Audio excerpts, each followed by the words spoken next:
everyone, Melanie Muenchinger here, illustrator for Gina Designs. Today I'm going to be showing you some coloring tips for coloring fur with some alcohol markers.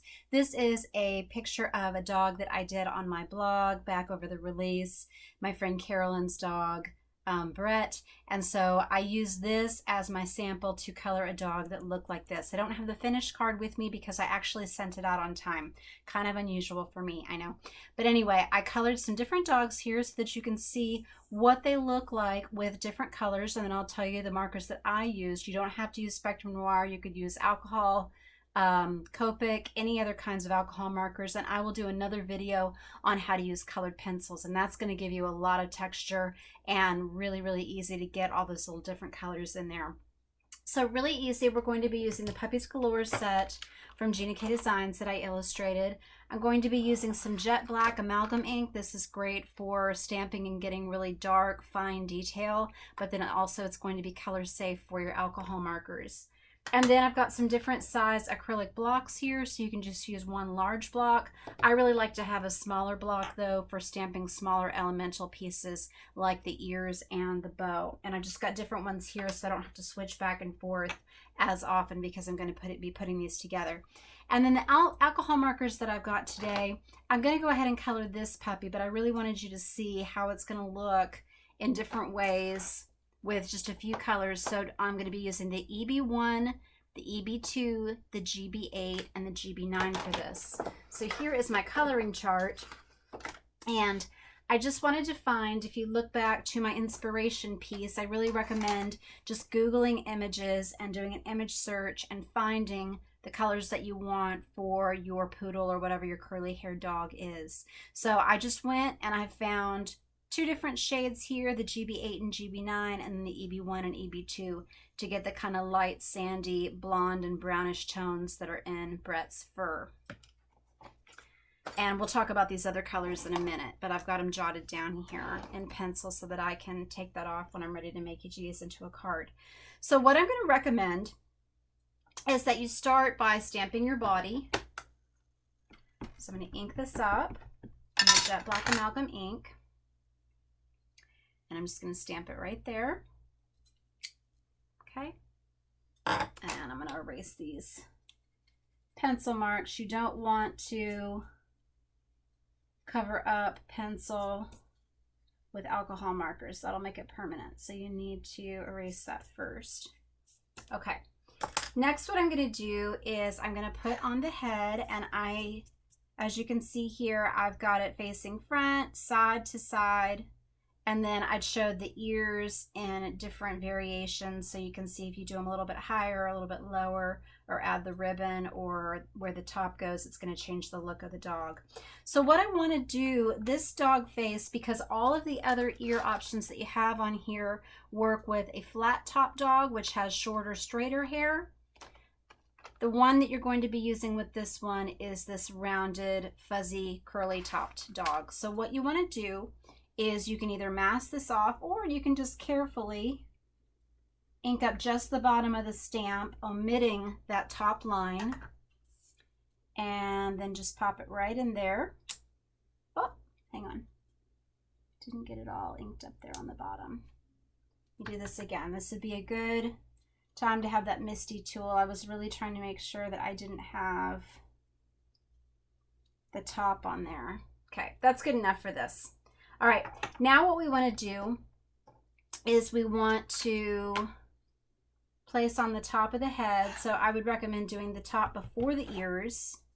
So you're not going to want it to hit right there. You need to save a little space for the ears, but it's very forgiving. If you go too high though, that's going to look kind of extreme. So just right about where you would imagine, and you can refer to your image where you want to put it. It's also going to depend on their particular haircut.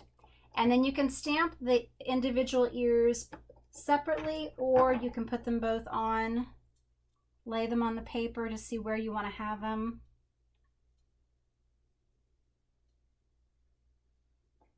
And then press them down on your block.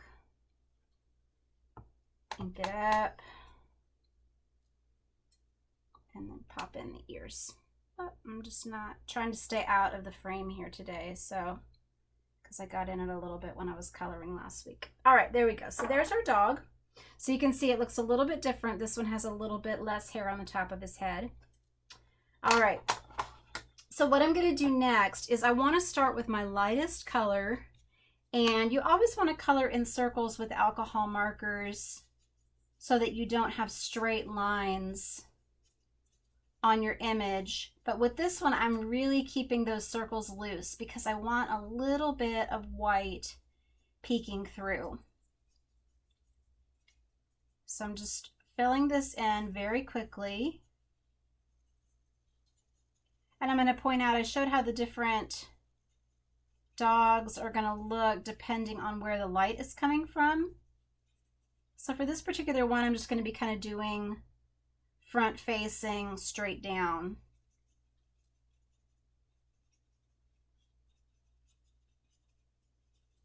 And so the parts that are going to get the most light are going to be the bridge of the nose and the top of the head, a little bit more on this chest, and the front legs.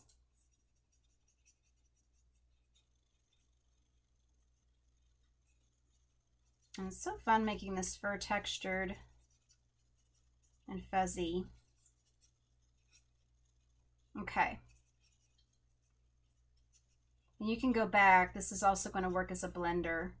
So the darkest parts are going to be, now I'm taking the EB2, the darkest parts are going to be under those legs and on the belly.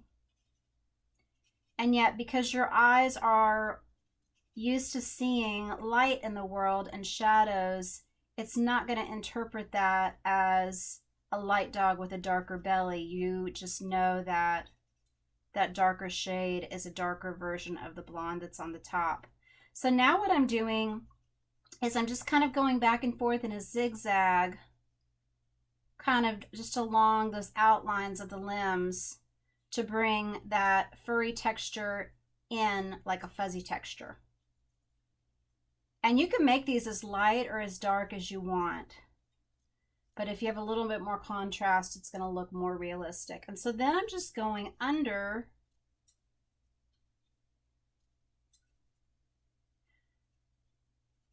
his head, his little chin.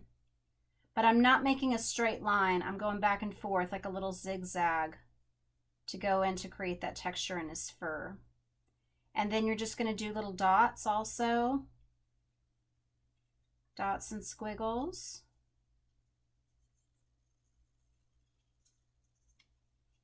And so you can keep referring back to your photo. You also want to make it darker under the eyes on the sides of the face. You think about the bridge of the nose coming out. And again, I'm letting that base coat of the EB1 peek through. So I want to take this all the way down to the bottom of the ears. And if I forgot to mention, I like to leave the very, very top open and white rather than having a light color. I leave just that little top white, and that's going to make it look like a sheen on the fur. Okay. And then I'm just tapping in just little tiny dots. You want to make them random because you don't want them to look like polka dots, but just a few here and there. And that's just going to look like it's picking up little bits of the fur.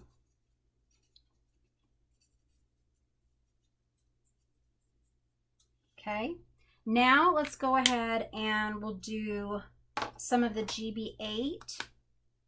And if this is darker than you want, then you might want to just do some tip-to-tip coloring by taking your EB2 and grabbing some of the GB8 first so that you can have a more gradual blend.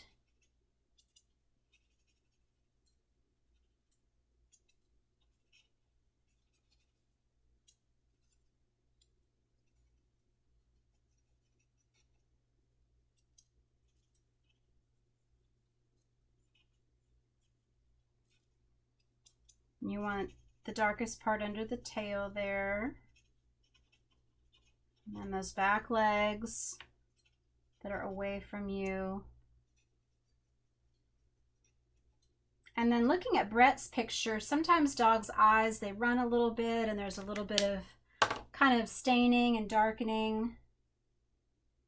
But it's also kind of like a natural little makeup to really emphasize those eyes. So you can go around the tops and the bottom, or you can leave it open and have it a little bit lighter, and that'll look good too. It just depends on your dog, especially if you're trying to make it look like your specific dog. Then pay attention to the areas that need to be a little darker because of shadows, but don't feel like you can't change it up a little bit.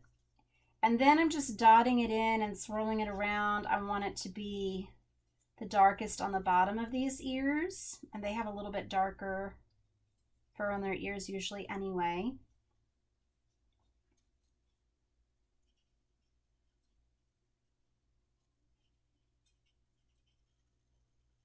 But they tend to have really light fur on their tummies, so that's why I'm kind of concentrating it towards the legs and then leaving it a little bit more open there. Put just a little bit of this and under here. I think I'm going to leave it like that, but you can keep going if you want. And then this GB9, that's just to add just a little bit more, just wherever the darkest places would be. And it's just going to make your card pop more. So sometimes it's scary to add that last dark one because you're afraid it's going to go too dark, but that's usually what's going to make your card more interesting, to go just a little bit farther than your instinct is to go. And remember, these will blend out, so if you go heavier than you want, then you can take your light color and just swirl that in, and it's going to fade and have a blend, a nice blend.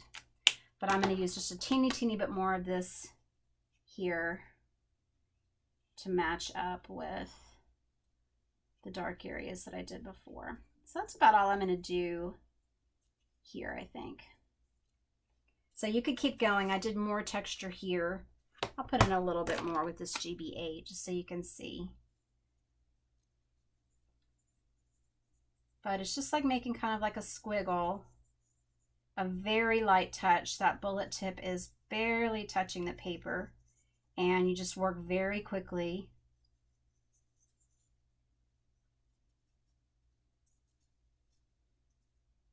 And it's done whenever you think it's done.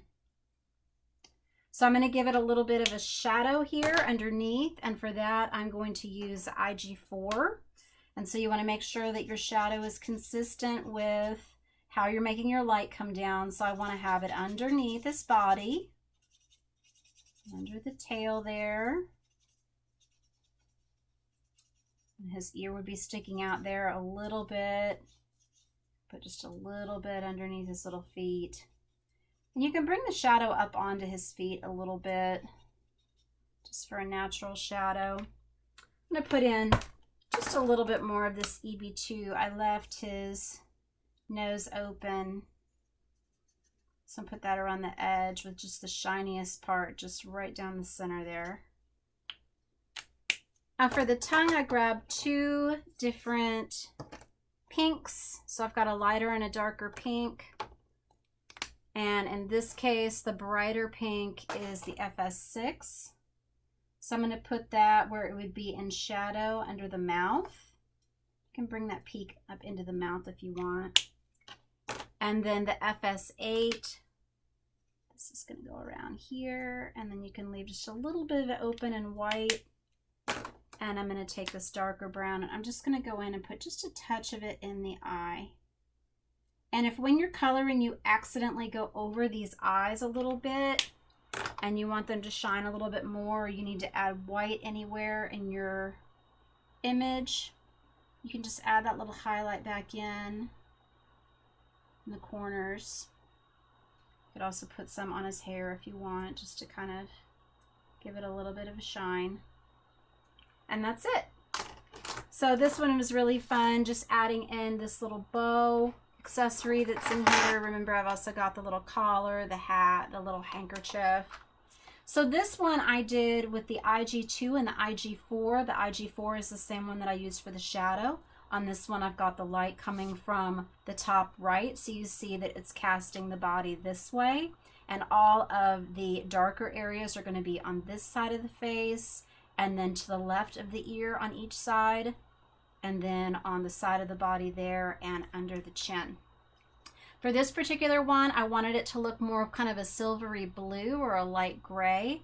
And so for here, I used the IG5, the BGR2, and then BGR3. So they have just a little bit of gray blue in them. Really pretty color. And something fun that I did here, and you can see it's got the head cocked the other way. Pretty much the same ear configuration as I did here. One thing I tried here, though, to show the motion of the dog wagging the tail after I stamped the body. Just carefully stamp just the tail again to either side, either just touching down just that edge there, or you can mask off that back leg, and it's going to look like movement like you see in comic strips a lot. I think that's a fun thing to try out. And then this one, I wanted this dog to look a dark gray or almost black. And for this one, I used an IG9, a GG3 for the lightest gray, and then an IG8. I don't recommend just using black because then you completely lose the detail in the dog and it just doesn't have any shine or texture to the fur. So just try to pick your darkest gray markers for that. So I hope this was helpful and it gives you ideas for how to do some curly hair, whether you're using it on these dogs or on your other stamped images, to create some texture with your alcohol markers. You don't always want a smooth blend. This is a really fun look. And I'll come back next time with some pencil tips for you. Thanks for watching today. I've got supply lists below and links to shop for this set in the store. Please visit my blog, Hands, Head, and Heart, for more ideas and inspiration with all of our stamp sets and at Gina K Designs. Thanks so much for watching today. God bless.